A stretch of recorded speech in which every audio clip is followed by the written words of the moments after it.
Y 12 minutos de la tarde acá en Zona Éxitos. Y la semana pasada, hace un par de semanas ya, el gobierno británico presentó un proyecto de ley que le permitiría a los ministros desconocer elementos del acuerdo de salida de la Unión Europea negociado por el mismo Boris Johnson a raíz del Brexit. Y en el Parlamento, el secretario de Estado para Irlanda del Norte reconoció públicamente que la medida estaba representando una violación de las obligaciones internacionales del Reino Unido justamente para con esta situación de la salida de la Unión Europea. Pero ¿qué implicaciones tiene esto? ¿Por qué ha sido tan difícil salirse de la Unión Europea? Esto se lo preguntamos a nuestro próximo entrevistado, Francisco de Santibáñez, especialista en relaciones internacionales, secretario general del Consejo Argentino para las Relaciones Internacionales. Bienvenido, ¿cómo está? Bienvenido. Muy bien, gracias por la invitación. ¿Por qué esto ha sido tan complicado? No hay divorcio fácil, menos si son países. Sí, yo creo que representa algo más profundo, ¿no? Hay una división interna en Gran Bretaña, en la población, pero principalmente en la clase dirigente respecto al rol de Gran Bretaña en Europa y en el mundo, ¿no? Y esto lleva constantemente a que el proceso se vuelva más difícil. Primero, por supuesto, con la posibilidad de salirse de la Unión Europea, que dividió muchísimo a la clase dirigente, y ahora la cuestión es cómo salir, ¿no? Ahora, Theresa May tuvo que salir del gobierno en Inglaterra precisamente por no lograr los acuerdos. Una vez se logran los acuerdos, hay entonces legislaciones que permiten la violación de los puntos a los que finalmente se llega en común dentro del Parlamento en Inglaterra. ¿Qué vamos a ver en términos de política interna? ¿Qué impacto puede tener esto para la política y la convivencia dentro del Reino Unido? Bueno, ahí yo creo que hay dos temas. Primero, hay que entender que esta es una división principalmente del Partido Conservador. Los laboristas no están teniendo un rol activo en esta discusión. Las disidencias principales a la actitud de Johnson vienen del propio Partido Conservador. Le renunciaron un par de funcionarios. Hay un bloque de más de 20 legisladores conservadores que se oponen a esta iniciativa de Johnson. E inclusive los ex primer ministros conservadores, como Theresa May o John Major, también se han opuesto, ¿no? Pero no hay que olvidarse que el bloque mayoritario del Partido Conservador es el que lo lleva a Johnson a tomar estas medidas, ¿no? Que ahí tenemos, por un lado, los euroescépticos, los que vienen presionando hace mucho para la salida de Gran Bretaña de la Unión Europea, pero también los unionistas, que son el partido político de Irlanda del Norte que quiere afirmar su pertenencia a Gran Bretaña. Y son los que lo han impulsado a tomar esta medida. Así que yo lo vería principalmente por ese lado. Y el otro factor que hay que considerar políticamente interno es el de Irlanda del Norte, ¿no? Esto en parte es un conflicto grande porque una de las bases de los acuerdos de paz entre Irlanda del Norte e Irlanda del Sur fue el hecho de que no haya fronteras entre los dos territorios.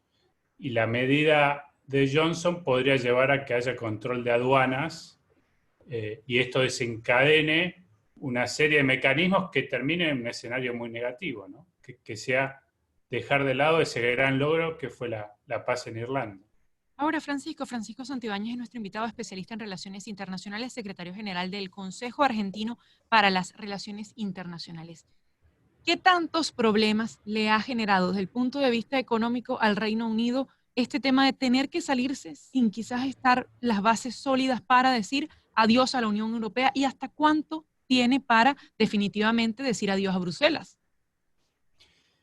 Recordemos que Gran Bretaña a fines de enero salió de la Unión Europea, llegó a un acuerdo, pero hay un periodo de transición hasta fin de año. Y hoy la duda que existe es si va a llegar a fin de año con un acuerdo final por el cual haya libre comercio entre Gran Bretaña y la Unión Europea, que es básicamente mantener el status quo.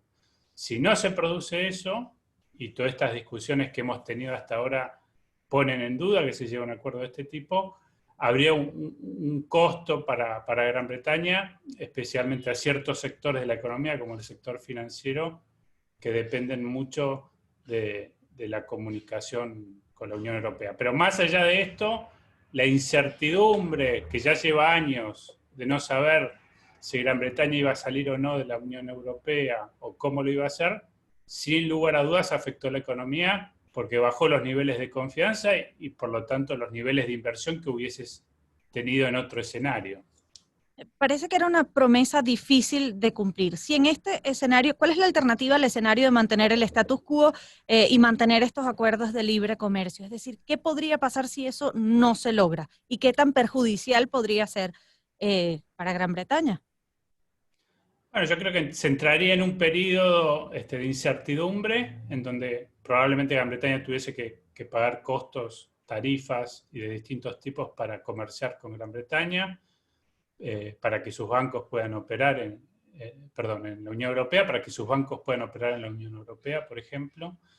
Eventualmente, sin lugar a dudas, yo creo que se va a llegar a un acuerdo, pero es un periodo de transición largo, ¿no? Hay conversaciones con Japón, por ejemplo, para acuerdos de libre mercado, pero hace poco Biden, el candidato a presidente del Partido Demócrata, dijo que si no se solucionaba este tema de Irlanda, no iba a haber un acuerdo durante su presidencia de libre comercio con Gran Bretaña.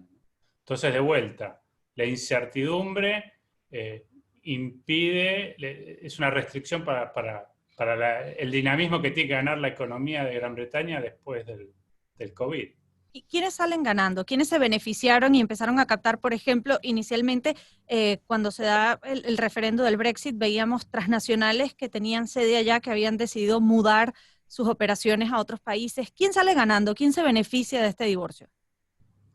Económicamente yo diría que hay varias ciudades en Europa continental que buscan el negocio de Londres, ¿no? Que es un negocio financiero y han sido muy agresivas dando beneficios de distinto tipo para que las multinacionales y en parte los bancos muevan sus operaciones. Políticamente yo creo que se benefician quizás aquellos que defienden una Unión Europea más chica pero más fuerte, ¿no? En donde vuelvan a primar el liderazgo de Francia y Alemania, por ejemplo, que siempre entraba en disputa con Gran Bretaña, que buscaba una Europa menos unida en lo político y más abierta en lo comercial. Francisco, muchísimas gracias por haber estado con nosotros estos minutos en Zona Éxitos.